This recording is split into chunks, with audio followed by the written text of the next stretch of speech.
Namaste and greetings. Today's inspiration and invitation is about storytelling. Now, you may be thinking that you are not a storyteller, and yet you are. Every time you meet a friend or a coworker or whomever, and you start talking about your day, you start talking about your family, you start talking about your job, it's a story that you're telling. When I was growing up, there was a lot of trauma, a lot of abuse, a lot of pain, a lot of agony, a lot of suffering. And the manner in which I told that story actually was keeping me trapped in it. And when I learned that, I learned the key, temet noske, know thyself. And when I learned self-awareness and I learned how to tell a different story, weave a different narrative, that old narrative no longer had that power over me.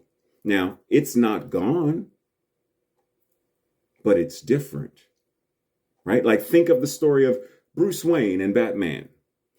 Bruce Wayne's parents were murdered, and he could have told the story of, oh, woe is me, my parents have been murdered, and yes, he could have told that story, and he would have stayed Bruce Wayne.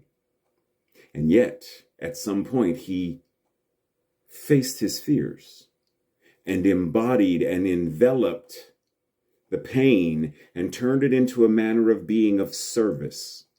Pain is still there. The trauma is still there. The grief is still there. But being in action, faith without works is dead. Being in action, the Good Samaritan, being in action, known by the fruits that you bear. Being in action, being of service is a different level of consciousness based upon a different level of storytelling. So what story or stories are you willing to relinquish? Stop telling that story. Stop telling that story that way. Tell that story this way.